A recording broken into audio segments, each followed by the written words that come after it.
And welcome back. Here we are at video number 3. And the question we're going to address in this video is, what is your topic going to be? What's your positioning and your background? And I guess I'll kick it off here, Brad, by saying you better know damn well what your book's going to be about, or you don't have a book.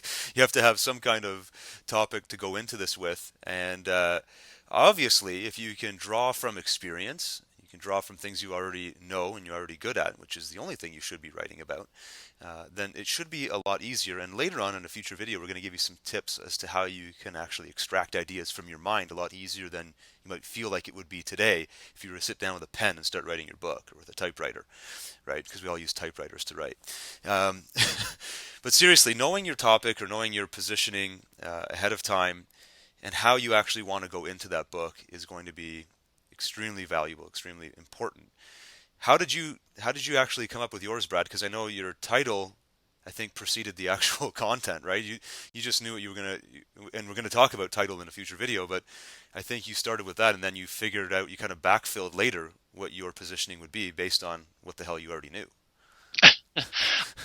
I had been, long before the title came, I had been wanting to write a book and thinking about writing a book, and knew that it was going to be something that I was going to do. Right. And I kind of had an idea of what it was going to be about, but the once I had the title, that accelerated the positioning mindset and kind of where I wanted, how I wanted the book to look and feel and everything else. Um, but I always knew it was going to be a book about sort of being a work at home entrepreneur like an internet entrepreneur. I always knew that was going to be the theme, or sort of the topic.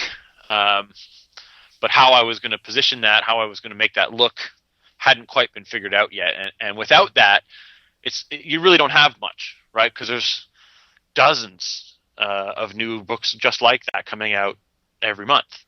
Right. Yeah, it's hard to separate yourself when there's so much similar going on right now in the marketplace. And I think that's actually a good opportunity for you as the writer to kind of take a deeper look at what you already do, what you already know, some of the experiences you already have, and what makes you unique. Now, again, I don't know if you as the viewer here, I don't know what your background is. Brad and I both are active video bloggers, and we have a social profile, and we have customers that we already have worked with, for Brad over a decade, and for me 5 years now. And so I can look back at things that I've done on my video blog or products that I've created and see which ones had the best reaction, see which ones drew the lot.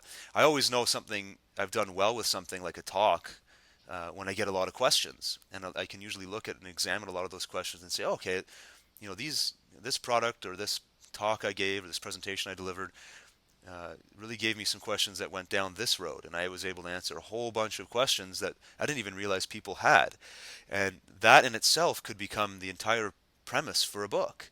Like, I know, as an example, um, I do a lot of different interviews, and a lot of the time people will ask me how I made the leap from being a corporate employee to just kind of quitting that up and quitting one day with not really much of a plan. How I was able to get my mind around doing that and have the courage to do that.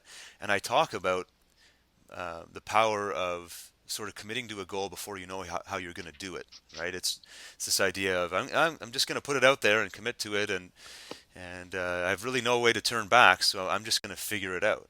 And people love that story, and and people ask me more and more. Tell me more about that. Like, how did you feel? What did you do? How did you handle the problem?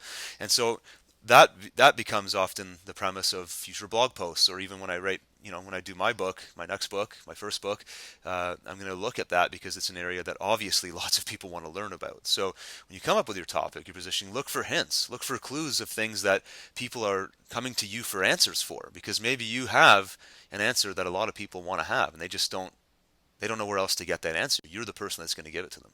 Huge takeaway right there. Absolutely huge. Often other people see things in us we don't see in ourselves, right? They'll ask us for answers to things we didn't realize we were the authority on that until it's almost like the stuff you know best is the stuff you don't even think about. Yeah, you take it for granted. Meanwhile, people are looking at you wondering how you did that thing, how you know so much about that topic. So Now it's that's important key. to remember that especially when it depends what kind of a book we're writing here, of course, and everybody's going to have a different answer to this, but um, it's important to understand that there's different ways to create a book like this, right? There's going to be and of course we're sort of focused here on nonfiction. Of course, this is the world that we're going to be operating in. This is like your business books, your how-to books, your Management books, thought yeah, that leadership kind of, books. yeah, thought leadership, that type of thing. But you've got to think about what is that going to be for you? Is your book going to be action steps? Is your book going to be more about mindset? Like for me, my book was more of a mindset book.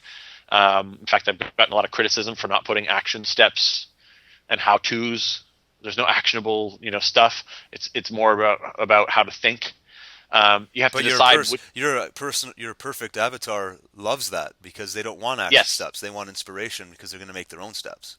exactly. And more importantly, for me, writing a book about internet marketing, action steps change every week in this business. Yeah, exactly. It wouldn't Every, make a lot of sense.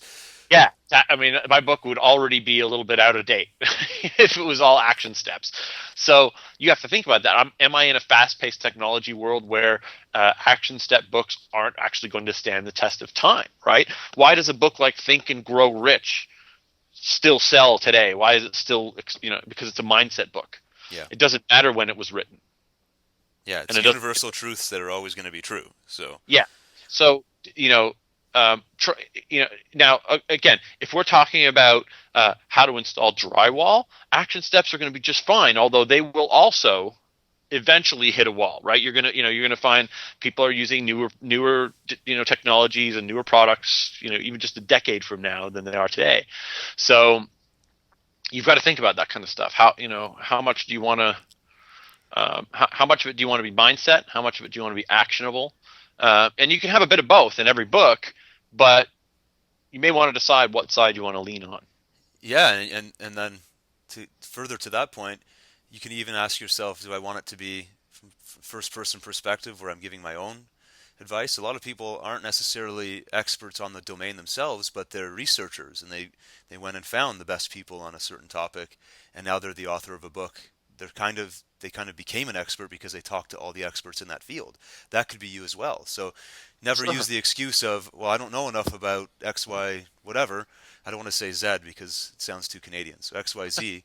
Um, but that doesn't matter because if you have the initiative to go and find those people that give you the answers, now you kind of are an expert on that topic, Which, if and you you can film just a tell documentary, stories.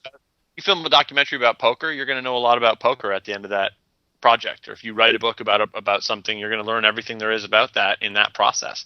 Even just reading and just going through the read and edit rounds, if you have a ghostwriter doing it for you, you're still going to learn a ton about that topic. Yeah, absolutely. So I think we covered sort of two major points of discussion here. One is if it is going to come from you personally, you want to look into your life at areas or hints where you obviously are an expert in the eyes of other people. Maybe you didn't even notice that. And then also deciding what your book is going to be. Is it like Brad said, is it going to be of the mindset style? Is it going to be a how-to style? Are you going to be the researcher slash expert by meeting other experts?